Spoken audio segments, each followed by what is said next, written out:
Welcome to the Apple Insider Podcast. This is your host, Stephen Robles, and joining me this week is Wes Hilliard. Thanks for joining me again, Wes. And good morning, Stephen. Good morning. I'm going to be hitting this big article. We're going to talk about it later in the show. Obviously, we have an update on the Epic versus Apple saga, and this article that compared, is Apple the new Facebook, or is Apple like Microsoft? We definitely both have some thoughts on that. We're going to be covering that later in the show. But first, let's jump on some news bits. There's been some rumors flying around about the release dates for the new Apple Watch, iPad, and iPhone 12. We can't pinpoint anything. I'll say at the moment, possibly be looking at some kind of announcement, either a press release or digital event next week, the week of September 7th or 8th probably. John Prosser saying that he knows something is going to be happening on Apple's website next week. So that's as much as we know. It seems like the iPhone 12 is being pushed to October. So maybe it'll be a digital event again, some kind of video, but not looking like a September release for the iPhone. And the Apple Watch might follow it into October. Yeah, I feel like everything with these rumors are always on a sliding scale. Prosser and those guys are hearing about it 3 weeks after a decision's been made. So that's why all this stuff keeps moving around so much, because by the time they hear about it, 3 more decisions have been made since. Apple Watch and iPhones always release together. So the rumor that it was coming out like next week in a press release always felt a little weird. I think next week's just going to be some iPads, maybe a little redesign, but nothing groundbreaking. So maybe Apple TV too. And there's rumors that new Apple TV model with a remote or different style remote. Possible. That feels like a press release type product. So another piece of news, iOS 13.7 was released this past week, and the main feature there is the exposure notification is now built in to iOS. You do not need a standalone app to have access or to utilize the COVID-19 exposure notification system. You have to have authorities in your state actually utilize the API and have that ability enabled in your state so it works. But if they have in your state, then you'll see a notification pop up saying, exposure notifications are available. Would you like to enable? It is an opt-in system. It's not something that's just on by default. You do have to decide whether or not you want to use it, but that is there and you don't need a standalone app for it. Unfortunately, I think there's actually a pretty limited amount of states supporting it or giving their people access to it. So it's definitely not having widespread adoption. Pretty much all the states that already have contact tracing apps released are the ones supporting the API. The reason why this is happening so slowly is because while the iPhones and Android phones can exchange tokens freely, that's not really the limitation here. The state has to implement the backend for tracking. So say you go get diagnosed, how do you tell the app that you've been diagnosed? That's where the state comes in and actually has to give you a number and a backend to run those numbers. And without those implemented, there's nothing the API can do other than exchange tokens. It's there. If your state actually enables it sometime soon, you'll see that notification to opt in. There's a link in show notes to the article, and you can kind of see what it looks like there. I wanted to give you kudos, Wes, to an article that you had. Apple stores around the country have kind of gone in and out where they reopened at a certain time during all this COVID stuff, and then some of them had to close again. And for me, I have Apple Care on many of my products, and typically I'm not really worried about something breaking or if I accidentally drop something, because typically you can just go to an Apple store and get a new model or refurbished model, or they, help you in a replacement. But now in my state of Florida, there are no Apple stores open anywhere. And, if I needed to utilize Apple Care for a broken device, it would have to be some kind of mail-in deal and would have to wait. So it's a little different in this climate and this time having to deal with that, not having a physical Apple store. But you have an article where you have basically every state in the United States and whether or not they have Apple stores open or not, whether it's curbside only or you can go in. So kudos to you. How did you go about getting all that information together? Well, this is one of those ongoing articles. So we've been maintaining this for a few months now. It started with, hey, there's some closures in Europe, and basically it's just gone from there. So that's why the list is able to get so big. I didn't just sit down one day and compile a list of every store in the world, because there's over 300 of them. It's just as the news comes in, Apple, for some reason, stays very mum about stores opening and closing. They don't put out a press release or anything. It just happens. So you have to keep an eye on social media and such. And there's some other blogs and whatnot keeping track of these things. So just keeping tabs on all the information available and updating our own universal tracker. Very cool. Well, yeah, kudos to you. There'll be a link in show notes to that article if you're curious what Apple stores in your state, at least here in the United States, are open or available for Genius Bar support, so you check that out. Also wanted to put a link in here for the iPad for Education. Apple actually highlighted the role of iPad in some remote education efforts, and they kind of did a story about an individual using iPads. And I just wanted to touch on this here because as someone with 3 kids,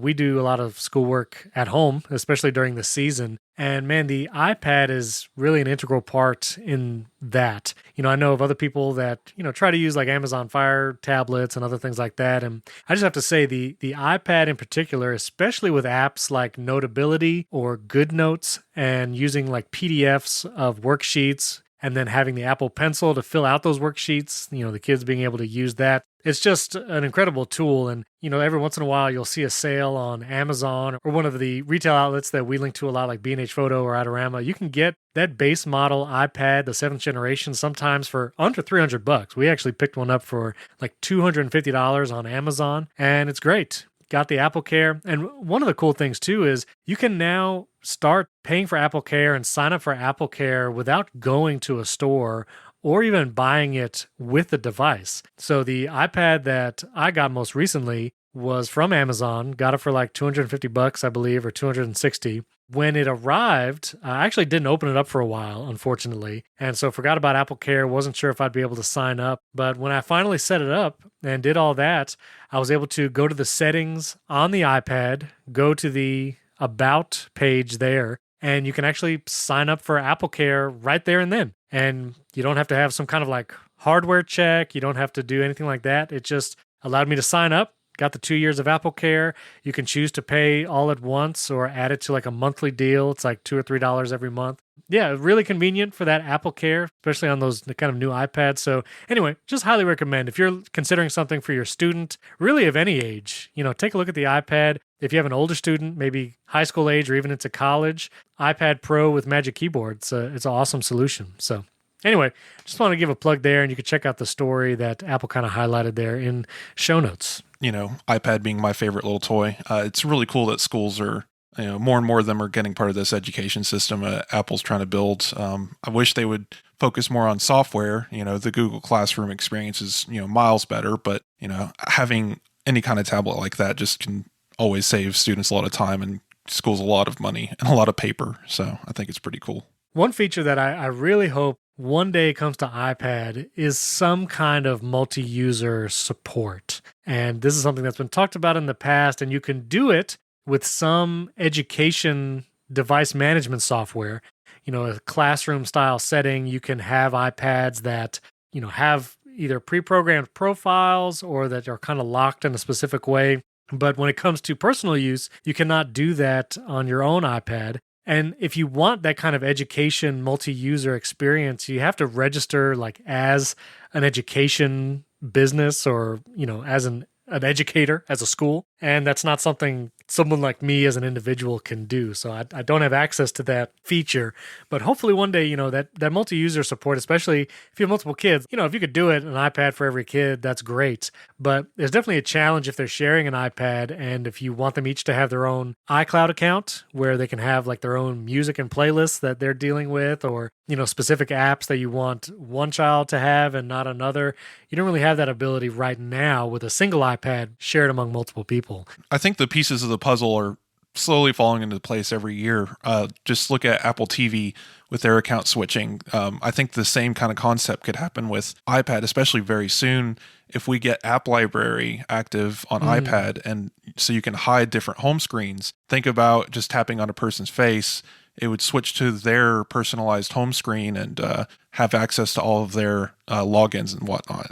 It's inches away. Apple just has to implement it. Also, there's rumors, in addition to the Apple Watch Series 6 and the new iPads, new possible smaller HomePod might be coming out. Rumors continue to surround the AirPod Studio that'll be coming out. We'll put a link in show notes. This is an article that William actually wrote kind of covering all that we know about the AirPod Studio and kind of the light cup design and all that might be coming. But I know this is going to be like a day one buy for you, Wes. You've said this is your deal. Oh yeah. This looks like it's going to be an amazing product, whatever it is, and at about $350, the technology they're implementing is totally worth it. Yeah, because it's going to be like you put it down around your neck or you take them off your head and it'll pause the music, kind of like taking out one AirPod does now. And the multi-device connection I know is going to be a huge benefit, especially if you have Apple devices. I put out a call on Twitter asking what people's experience with over-the-ear headphones have been.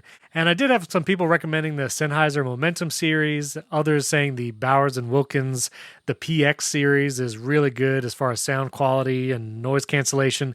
So I've been so close on jumping on one of those, but I don't know, you always in the back of my mind, Wes, saying like, well, AirPod Studio, they're going to be coming out. So I've been waiting. Some of these technologies I'm really interested in seems to be coming to fruition. 3D audio and head tracking could be in these headphones, and that means that, you know, if you're on your iPad playing a game in augmented reality, you can hear, you know, like alien spaceships flying around your head or whatever, you know, so you can actually hear the audio as it's occurring around you, and you turn your head, the studios know that you've turned your head and can move the audio with you. And I'm really hoping that there's some sort of universal standard so that when you get the PlayStation 5 this fall, which also supports 3D audio for video games, that you'll be able to plug these guys up and have a go. I think it'll be a really cool experience. Yeah, that would be cool. So we'll see. Hopefully sometime in the next couple months, we'd see this first version of the AirPod Studio. And this last bit of news before we get to the big Apple versus Epic, and is Apple announced that the app economy, kind of in the United States, that it added over 300,000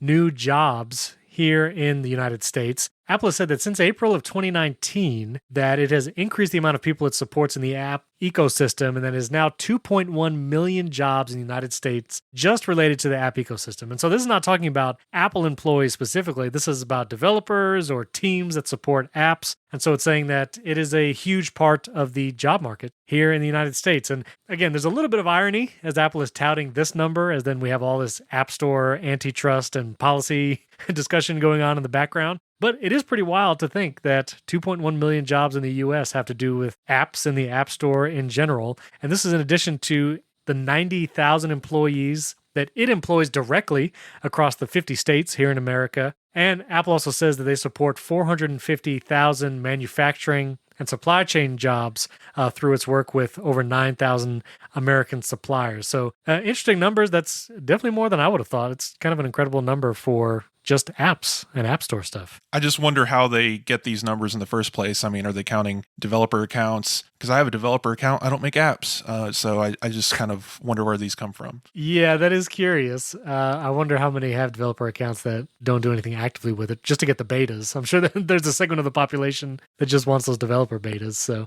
yeah, it's curious. But all that on the heels, Epic versus Apple. And so here's your update on the Epic versus Apple. So their developer account was revoked on August 28th. Epic Games no longer has the ability to submit apps to the App Store, update its apps, or anything like that. And Fortnite is gone from the App Store. Again, nothing else can be done with that. Like we said in the last week's episode, the Unreal Engine that powers many 3D games in the App Store and on consoles is safe because the judge ordered that that be left alone in all this stuff. And so I just want to read the statement from Apple, and then we'll read a little bit of the statement from Tim Sweeney, who from Epic Games, and their kind of response, and then we can discuss. Apple says, quote, "We are disappointed that we had to terminate the Epic Games account on the App Store. We have worked with the team at Epic Games for many years on their launches and releases. The court recommended that Epic comply with the App Store guidelines while their case moves forward, and they've refused. And I'll just kind of summarize the rest here. You know, Fortnite tried to submit several updates, but those updates still violated the guidelines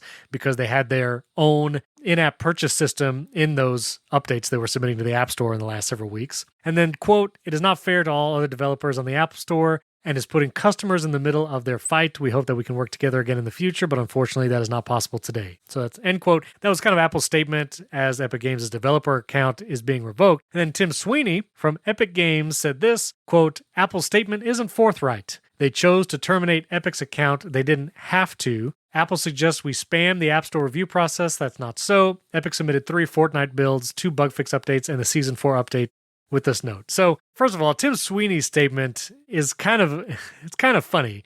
They say Apple didn't have to eject Fortnite and revoke the Epic Games developer account. While that is true, if Apple were to continuing to stand by the policies and guidelines it currently has in place to keep abiding by its own guidelines, then it kind of does have to. Otherwise, it would have to allow other apps to do it. So, that have to statement, it's a little subjective, but I do find it kind of hilarious that they're saying, hey, we submitted updates to the App Store for Fortnite, and, they rejected every one of them. Again, leaving out the fact that in all these updates they submitted, that in-app payment system that is outside of Apple was there, for all these updates that they're trying to put in there. So it's not like these updates were with the hope of getting reinstated. Tim Sweeney and Epic Games knew full well that unless they removed that payment thing, it was not getting pre-approved. So Tim Sweeney's always been very vocal when he's talking about anything publicly. Lawyers at Epic have to be, smacking themselves in the face, begging him not to say anything else, because every single thing he says is another thing they can use in court against him, because basically he's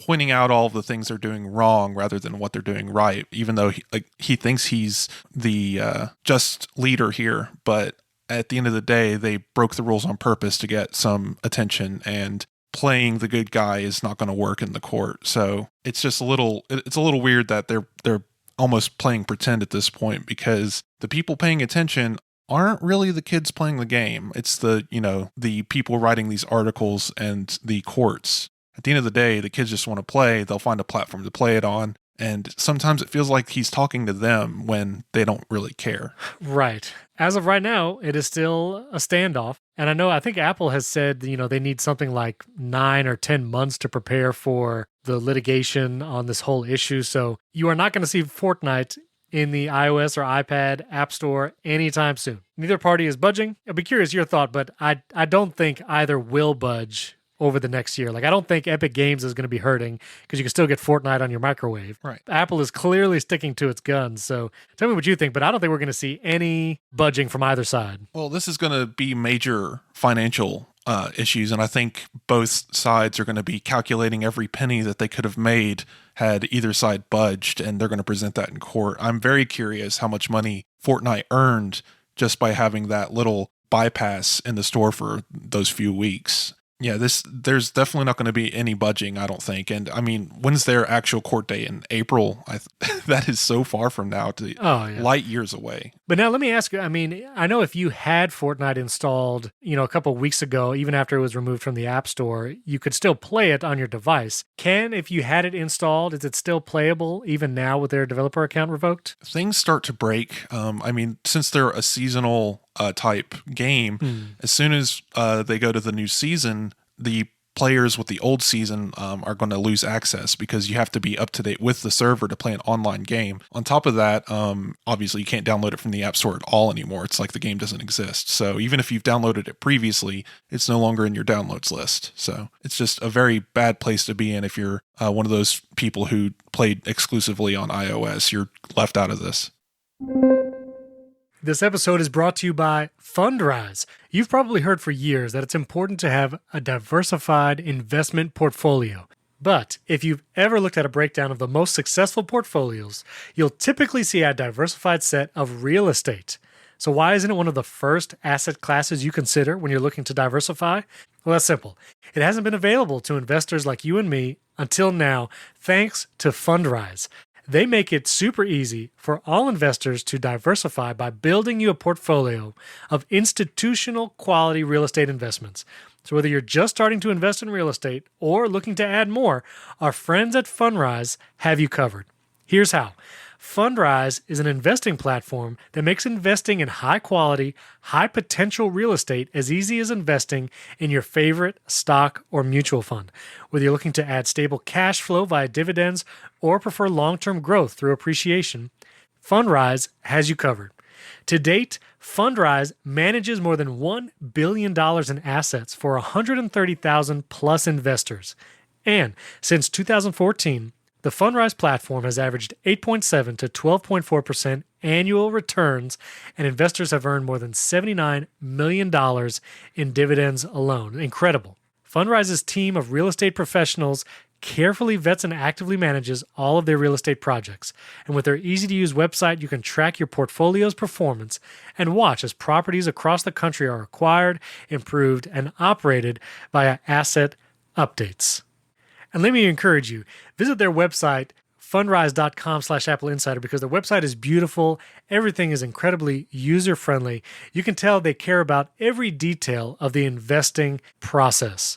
From sign up to managing your assets, Fundrise takes great care in making sure your investments are worthwhile. So start building your better portfolio today. Get started at fundrise.com/AppleInsider to have your first 90 days of advisory fees waived. That's fundrise.com/AppleInsider to have your first 90 days of advisory fees waived. Fundrise.com/AppleInsider. Our thanks to Fundrise for sponsoring this episode. So as we move away from the Epic Games and Apple discussion, we're going to talk about Apple policy and kind of the controversy surrounding the App Store in general. We've been talking about it for several weeks. Going to encourage you to listen to that interview with Rogue Amoeba's Paul Kafasis. He talked about the App Store policies, but you were kind of talking on Twitter to iWriter, popular app in the App Store, but you kind of had interaction with them. So why don't you tell us about that? So the creator of iWriter, he runs a blog. Someone retweeted into my Twitter timeline. His article is a blog post about Apple and their 30% take and the fairness behind it. Why is Apple asking for 30% from some apps and not others? And why does companies like Facebook get to avoid certain things altogether? And I read through this, and there's a lot of good points in there, mostly just, factual information, nothing too opinionated until you get to the point where it starts discussing Apple as a monopoly and what needs to change going forward. Funny enough, I posted a little quote tweet just saying, hey, I appreciate iWriter and I love the app. I use it for work. And most of the points in here are great, but I'm kind of tiring of the argument that Apple is a monopoly on its own platform when it's the platform creator. The argument comes across as disingenuous. And the owner of iWriter, the developer, he replied and was just like, oh no, yeah, you don't come in here telling me I'm disingenuous with my article. And, I had to apologize, tried to tell him, hey, this isn't what I'm talking about. I'm not calling you disingenuous, just the argument in general. And of course, we had a little conversation on there if you want to go poke through the timeline. But overall, it just came out to the same thing.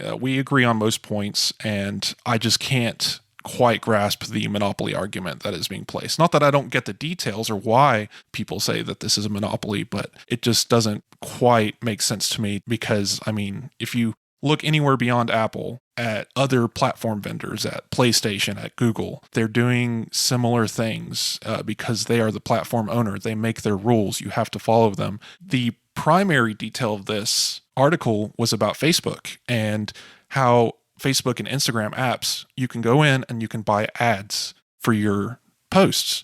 And that is done with an in-app payment system developed by Facebook. You use your own credit card and it doesn't go through Apple. And he wants to know why this, billion-dollar company gets to live free just because it's a free app and why these ads aren't in-app purchases. Well, I went and poked around a little bit, and John Gruber points out these are not actually purchases of goods or services at all. It's just an ad. And Apple cannot, in the rules, points out that it's goods and services. Ads themselves are not going to be part of that 30%. Yeah, it doesn't appear Apple's playing favorites or giving them special privilege just because it's Facebook. It's just because it's a different market entirely. So the goods and services is physical products that Amazon sells not a good in their definition? It's because it's a physical good, because the goods and services has to do with either digital storefront type stuff. So if you're buying in-app purchases in a game, ebooks, stuff like that, that 30% has to come out. But if Apple has no part in that sale, like a physical good, then they can't really touch that. And then advertising and ads is outside of that services or goods definition. Right, because you're not buying a product inside of Facebook. You're not opening up a part of the app that didn't exist before, or you're not getting a feature because you're giving them money. You're spending money on an ad platform that isn't a part of the app experience. And because of that, it's outside of the Apple 30% cut. It's a weird gray area. Yeah. That's interesting. I don't know of any backroom conversations between Apple and Facebook. We saw the email that Eddie Q and Amazon Prime Video had back and forth. That came out in the antitrust hearing where they said, 15% instead of 30 for those who make Amazon Prime Video purchases in the app. But we've never seen anything about Facebook.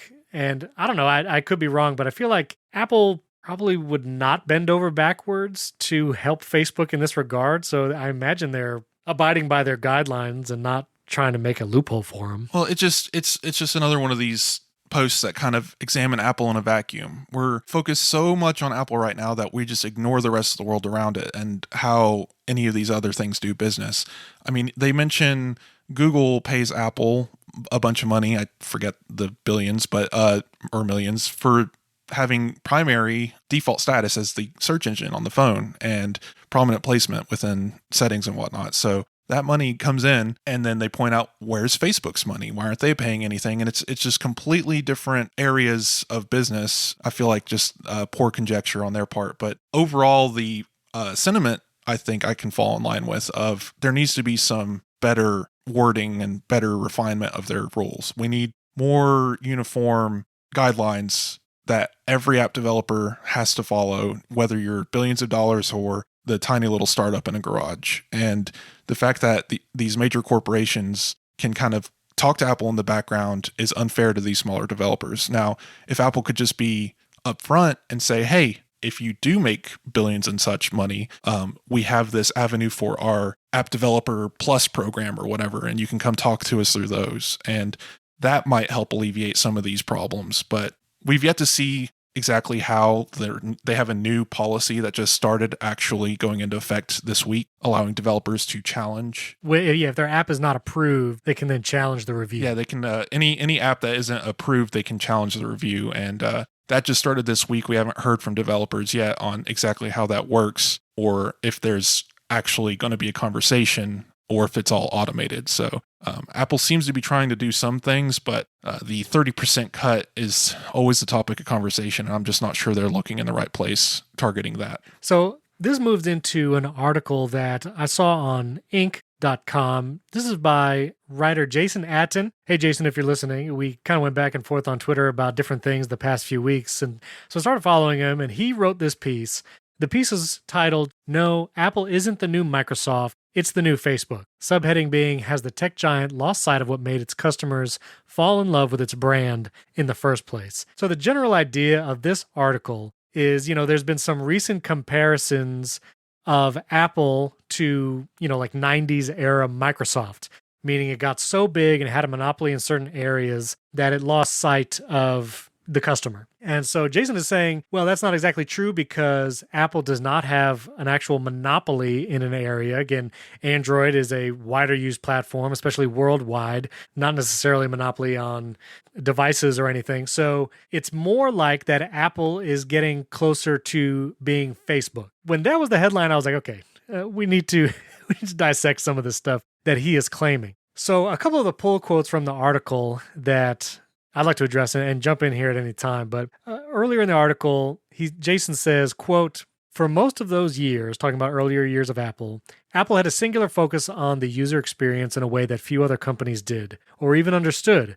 The result was a uniquely loyal following among tech companies," end quote. And Jason is arguing that Apple does not have that focus anymore, that they're not focused on user experience, that they are more focused on their policies and making money and stuff like that. My first argument with this statement is all the stuff in the news about the policies and Epic Games and Fortnite, it is affecting, a single game. And Apple is not slowing down on doing many things, innovating with consumers in mind. And so a prime example of this is the privacy features that are going to be coming out in iOS 14. Again, we've talked about it on the show before, but if you don't know, in iOS 14, apps that try to track you for the purpose of serving you ads or giving that information to advertising companies, apps will have to tell you they're going to do it and ask you to opt in to that tracking. Facebook has made a huge stink about this, and Mark Zuckerberg says that they're going to lose maybe 15% of their ad revenue because of this change. 50%. 50%, yeah. Regardless of how that affects Facebook, that is wholly with the customer's privacy and experience in mind. That feature does not benefit Apple at all. It's not something that anyone was really asking for, and yet they spend lots of time, developer hours, building that in to iOS 14. And it is, again, for the customer's privacy and security. In the same way, I think AirPods in general. You look at from the launch of AirPods to where they are now with AirPods Pro and Studio maybe coming out soon, the spatial audio update that's coming out in iOS 14, totally based on the customer. And if you're an AirPods user, you know how much of a joy really they are to use, especially when using Apple products. And another prime example, Apple Silicon in general. I mean, Apple did not have to start making its own silicon for the Mac, but because it's a better user experience to have regular chip updates, to not be dependent on Intel, they're going to make their own silicon and the product is going to be better for it. And while, yes, it might benefit Apple because more people buy Macs, it is a benefit for the consumer directly because it's going to be a better product and better experience. So I find the argument that Apple is no longer focused on user experience or what's best for the user, I think that's a false argument. Well, I think the problem here is, generally speaking, take the last decade of Apple into perspective, put the blinders on, focus completely on Apple and say, hey, this is no longer a Mac company. We're no longer talking to Mac users specifically. And I think that a lot of the old school nerds are stuck in that mindset of it's no longer about me and my Mac and my Apple. And a lot of people don't like that. The move to services and TV shows and music and all these things, it splintering Apple into a million directions. So yeah, from some people's perspective, there's probably some chance that, yeah, big tech giant Apple isn't looking out for the little guy anymore. They're looking out for their bottom line. They want to make more money. They're going to produce more content. But at the same time, you're right. They are producing updates that no one asked for. They're focusing on privacy when no other company really seems to care. And it just seems a little weird to me that people still want to be so cynical that they want to pick apart every little thing and try and find the evil in the good. And yeah, sure, there's tribalism here, and we're going to be Apple fans on this podcast and want to go after saying, no negativity here. Now, we're not going to do that, but it's okay to be critical of the company, but sometimes people take it a little far, and this feels, again, just a little disingenuous. Yeah, and I think we have been critical of, we're talking about the 30% share, especially how it affects smaller developers, individual developers. For sure, I think that should be looked at. But round robin, it affects the user because if a developer can't support themselves and they no longer can make an app because it's not monetarily feasible, then it might affect the consumer. But it really affects the developer. And so if you want to talk about the developer experience and what it means to build stuff on Apple's platforms, I think that's one thing. But to say that they're not focused on the consumer, I don't think it's a one-to-one correlation. But anyway, I just want to take a couple more pull quotes from this article. And Jason says that, quote, Mark Zuckerberg deserves credit for figuring out maybe the greatest business model in the history of the world, end quote. I think the statement is a little hyperbolic. And I also think it's kind of funny because Mark Zuckerberg is the one that is complaining and saying that these new changes to iOS 14 is going to kill 50% of his business, like we just said. So to say it's the greatest business model in the history of the world, but a software update on a phone could kill half of that business, I don't think it's a good argument to say it's the greatest business model in the world. And this is also in light of the $2 trillion market cap valuation that Apple just got and how it's the most profitable company in the world. So I don't think that statement is a fair picture of Facebook. Ad revenue online is such a weird thing to observe just over time because at first it was just like having a billboard out in the street. You just pass by, you might be interested, you might not. But these hyper local targeting down to the person with billions of users around the planet, it's a little crazy. And Facebook and Google both are guilty of hyperfixating on the fact that if you don't have targeted ads, you're going to fail as a company. And they've convinced the entire market of this. And now Mark Zuckerberg's out on stage saying, if we don't fix this issue and if we're not able to invade people's privacy, we're no longer a feasible business. And that's kind of crazy to me, considering that, ad revenue's been a thing for decades without the need of hyper targeting. And right. So again, the whole article being Apple's turning into Facebook just hits the wrong way. So Jason says, quote, Facebook, while its profit machine leads to all sorts of problems, is genuinely believing it's doing the right thing, end quote. I disagree. I don't think that Mark Zuckerberg and Facebook in general believes it is completely altruistic and has the user's best interests in mind. I know they say some things like that, but they have been caught doing very nefarious things in the past, and they have had to backtrack those practices because they knew that it was a privacy nightmare and that people were super upset about it. I don't know if you remember, the Facebook app was using silent background audio to stay active in the background, which is a totally nefarious use of that API. And Facebook had to stop doing that because it was wrong. And there was also some news that users going from the news feed to comment threads and kind of switching between panes in the Facebook app might see that their camera was running in the background or that it was open and they saw the viewfinder. I don't think that Facebook is doing that believing it is altruistic and good for the user. It is obviously a play to break into the privacy of its users to get more data to surface better ads. Yeah, and again, if you just take a step back and look at the bigger picture, look at the other things Facebook has done. I mean, remember 2014, 2015, when Facebook told every publisher on their platform, if you don't shift to video, you're going to fail. And by doing so, they created one of the most catastrophic events in online journalism of, oh no, all these small studios now have to go from being a paper publication to buying thousands of dollars in video equipment, buying software and teaching people how to talk in front of a camera in order to make money. And that collapsed a lot of businesses, only to turn around later and find out, wait, video's not that big of a deal. And it was purely just because Facebook wanted to be the next YouTube and they wanted to push people to Facebook as a new video platform. And Facebook in court has, noted, we have the numbers, but we may have exaggerated the need to shift to video. And those kinds of things, just to make a better business move for them, just tells me what kind of company they are. They're not out for anyone except for themselves. So it's just kind of crazy, again, to come in here and say they believe themselves to be altruistic. And that's just not true. I also think it's hilarious. There's this quote from Mark Zuckerberg in a webcast to employees where he's talking about Apple. And Mark Zuckerberg says, quote, Apple has a unique stranglehold as a gatekeeper on what gets on phones. Zuckerberg also claimed that Apple's App Store, quote, blocks innovation, blocks competition, and allows the company to charge monopoly rents, end quote. I think this is hilarious because A, Facebook doesn't have to pay to be on the App Store because their app is free.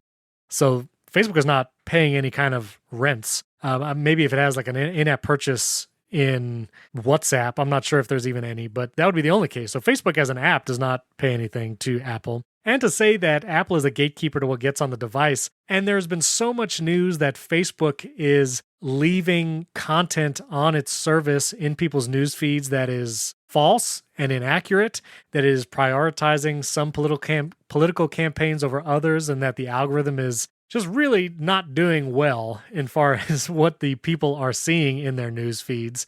I just think this is a hilarious comparison for Mark Zuckerberg to make about Apple when his own platform is being hammered for this. Do you remember the Facebook phone? Yes, I do remember that. Yes, that was hilarious. I want to talk about strangleholds on a marketplace. That thing was a monster of, here's Facebook and all of the Facebook things, and you can only be Facebook on this platform. Pay us a lot of money, please. And it failed miserably.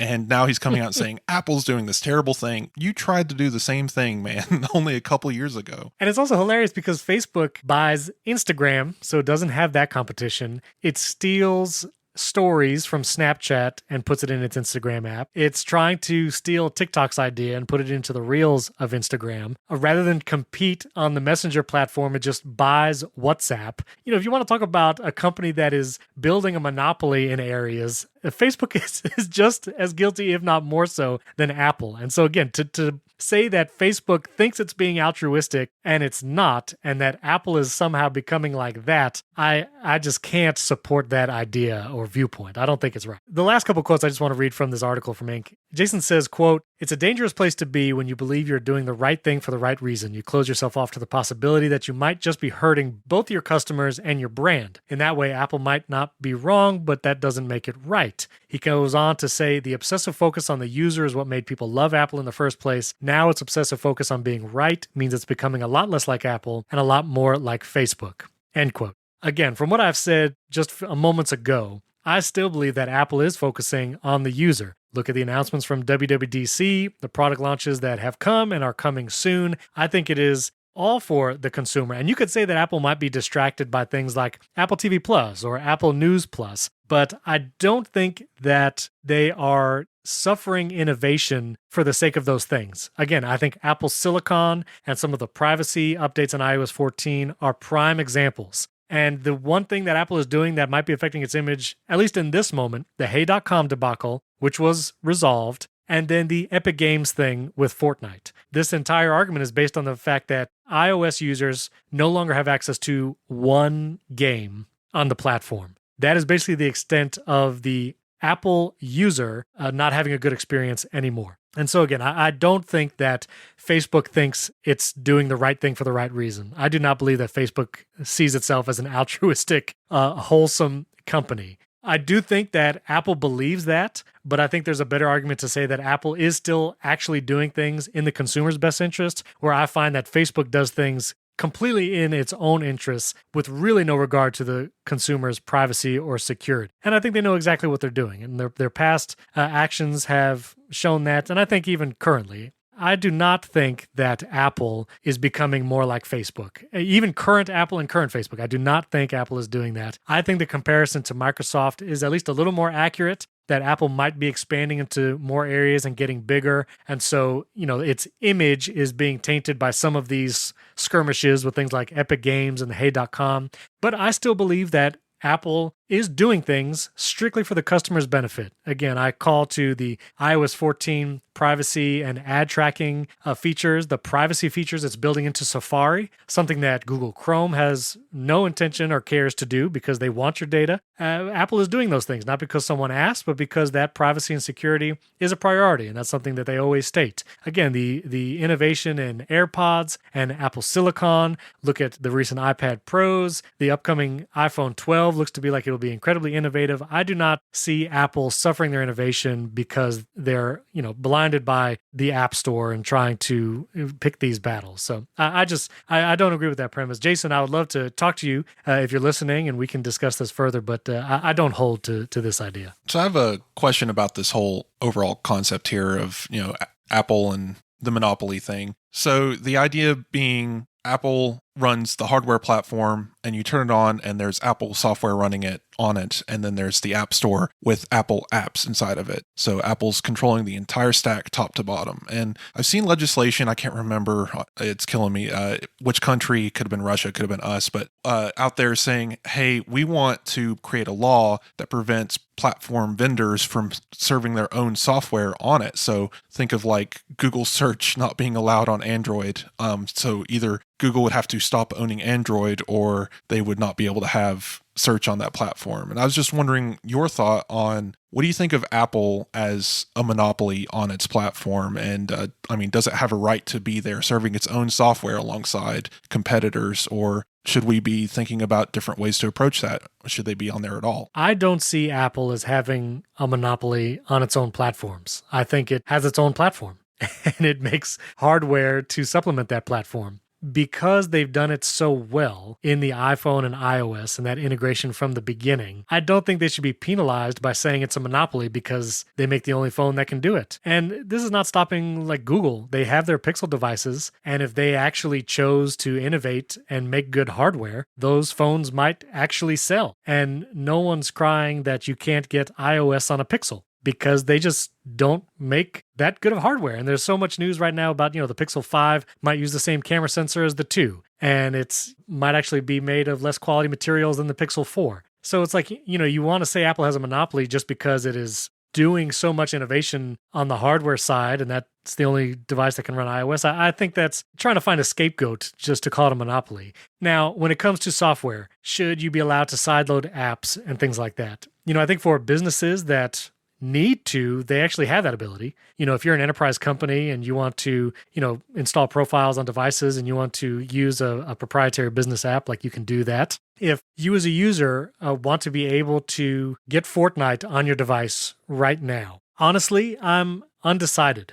I'm not sure. I don't think it's accurate to call it a monopoly because you can't get Fortnite on it. I think it's a policy of, should Apple sideload apps, which is, I think, apart from the whole, does it have too much I mean, I guess you could say, does Apple have too much control over its platform? Well, it doesn't allow sideloading apps. So if you call that too much control, but I think that there is benefit to maybe exploring that idea. And, like Paul Kafasas, like we talked to, and I've heard a lot of other developers, like the ATP guys saying like, yeah, I think Apple should allow sideloading apps. Like a gatekeeper kind of function. Yeah, exactly. Like the Mac. If you want to argue that the iPhone and iPad should act more like the Mac when it comes to app installations, I would be for that, and I think it would benefit the user if they could get some apps directly from developers. And I know every developer would be ecstatic about that idea and get outside the 30%. So I think if there's any argument to be made against what Apple's current practices are, I think calling it a monopoly, I don't think that's beneficial. But I do think saying, let us sideload apps onto iPhone and iPad, I feel like it would pretty much solve 99% of all this that's going on in the App Store. Yeah, so I'm not picking on iWriter here. They just were the ones who brought up the question. They pointed out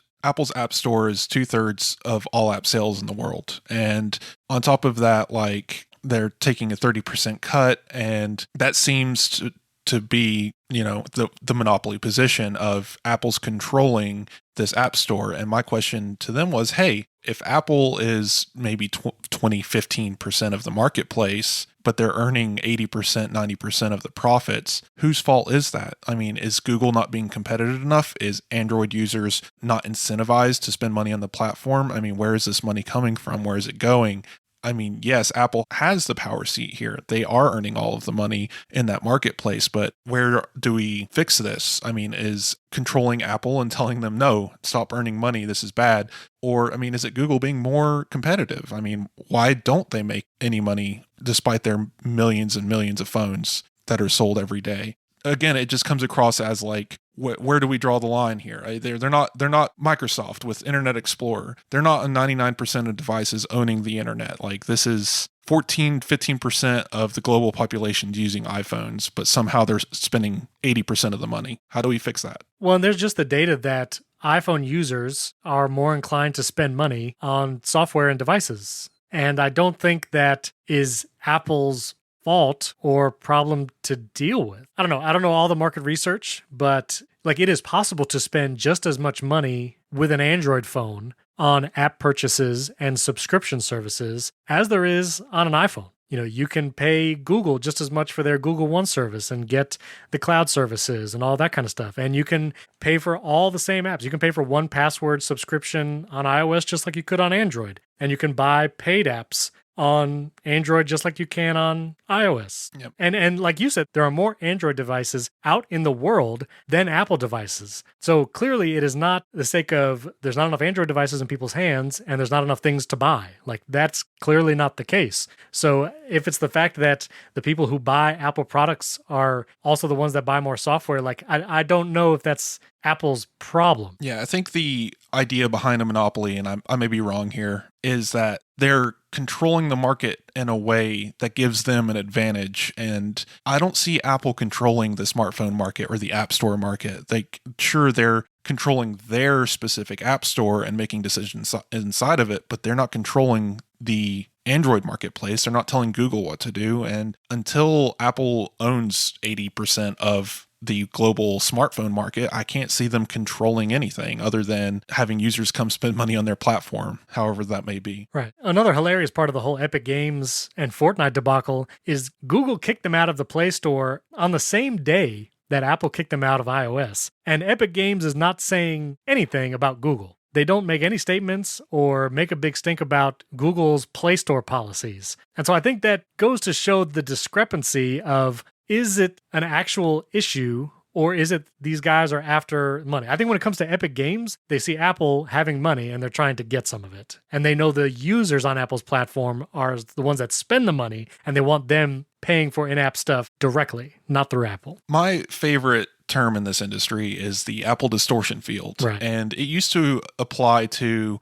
everyone's looking at Apple through frosted glass or whatever. But now it's on the flip side of everyone wants to look to Apple for the problems. And I think that like the media looks at Apple through this distortion field and sees them as this juggernaut problem when the rest of the market has similar issues or whatnot. I made a comment on Twitter saying, hey, you remember the iPhone 10 launched for $1,000, and there must have been thousands of articles written about how that was just awful, terrible. Apple is hurting the economy. How can anyone afford $1,000 phone in this market? And especially at peak iPhone, their greed knows no bounds. And then let alone, last week, one of the biggest smartphone manufacturers on the planet, Samsung, releases a $2,000 smartphone in the middle of a pandemic, and there isn't one article about it. So I just think it's kind of funny to look at media around Apple through that distortion field again of Apple's where the clicks are, Apple's where the money is, and Epic knows that too. They're going after Apple because they're the $2 trillion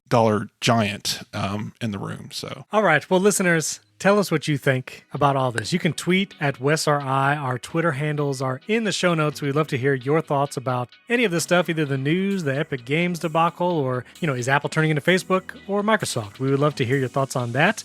If you haven't yet, we'd greatly appreciate a 5-star rating and review in Apple Podcasts. That'll help us move up the ranks and get discovered by more people looking for Apple news and tips. And don't forget to subscribe to our YouTube channel. It recently got 500,000 subscribers, so thanks to everyone who already subscribed. And if you haven't checked it out, go to youtube.com/AppleInsider for all the videos and reviews. Andrew O'Hara does an awesome job on that. And don't forget to check out HomeKit Insider, our show about all the HomeKit devices, projects, news that comes out every Monday. You can check out the link in show notes or just go to appleinsider.com/podcast and you'll see the recent episodes from both of our shows. Thanks for tuning in. We'll catch you next week.